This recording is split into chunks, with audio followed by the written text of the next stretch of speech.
Баршаңызға кеш жарық болсын. Арнама қош келдіңіздер. Сәлем сұлуларым. Бүгінгі видеода келе жатқан жылқы жылын қалай, қайда және ең бастысы қандай киім үлгісінде қарсы алуымыз керек, сол жөнінде айтатын боламыз. Ал сіздер арнамызға тіркеліп, лүпілдеріңізді баса отырыңыздар. Жылқы жылы қозғалыс, еркіндік, қуат пен даму символы. Сондықтан оны қарсы алуда соған сай болғаны жөн. Қайда қарсы алған жөн? Жылқы адалдықты, сыпайылықты жақсы көреді. Сондықтан үйде, отбасымен немесе жақын достар ортасында қарсы алсаңыз болады.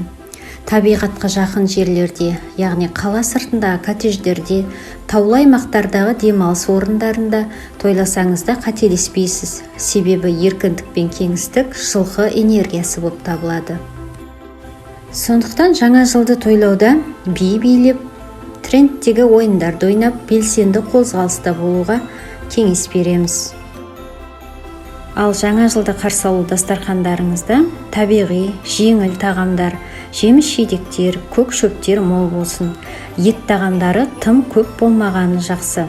Артық ысырапсыз, бірақ молшылық мөлшерінде болсын. Ал қандай киім киеміз деген сұраққа келсек, 2026 жыл қызыл отты жылқы жылы болғандықтан келесідей түстерде киім кию ұсынылады. Сәттілікпен үйлесім үшін қызыл, бургундия, шарап түстері, алтын түстес, қоңыр, беж, жасылдың қою реңктері. Тазалық пен жаңа бастама үшін ақ және түсік түсті де қолданыңыз. Ал тым күңгірт сұр түстерден аулақ болыңыз. Алайда арамызда қара түсті ұнататын ханымдар да бар. Ол үшін қара түсті басқа ашық түстермен үйлестіріп киюге кеңес береміз. Егер корпоративтік кешке баратын болсаңыз, элегант плюс жайлылық ең дұрыс таңдау болмақ. Жоғарыда атап өткендей, қызыл, бургундия, изумруд, жасыл және алтын реңкті беж түстерінің біріндегі атлас, жібек және барқыт матадағы ұзын немесе миди көйлек киіңіз. Биыл ашық иықты немесе сүйір бұрыш тәрізді ойындысы бар модельдер сәнде. Аксессуарлардан алтын немесе інжу сырға, кішкентай клатч немесе жұқа белдік тағыңыз. Ал макияж табиғи, бірақ жарқын болсын. Ал ер адамдар үшін корпоративтік киім үлгісі костюм, не пиджак және осы соған сай шалбар болғаны дұрыс. Киім түстері қою көк, қоңыр, графит болғаны жақсы. Ақ немесе крем түстегі жейде, былғары тупли немесе лофер. Қосымша сағат және галстук сияқты аксессуарлар үлгіңізді одан әрі тартымды етеді.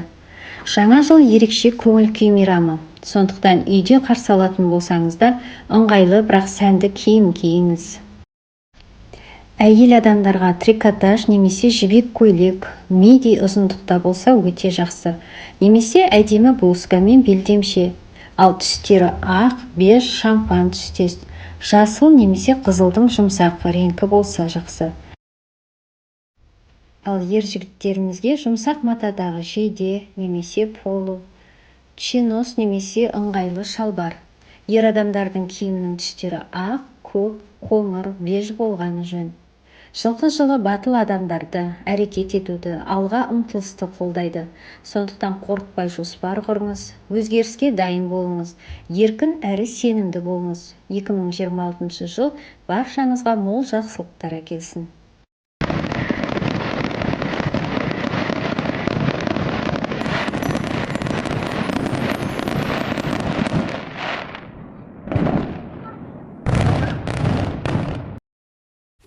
Ал енді назарларыңызға жаңа жылдық мейрамға бірнеше образдар ұсынамыз.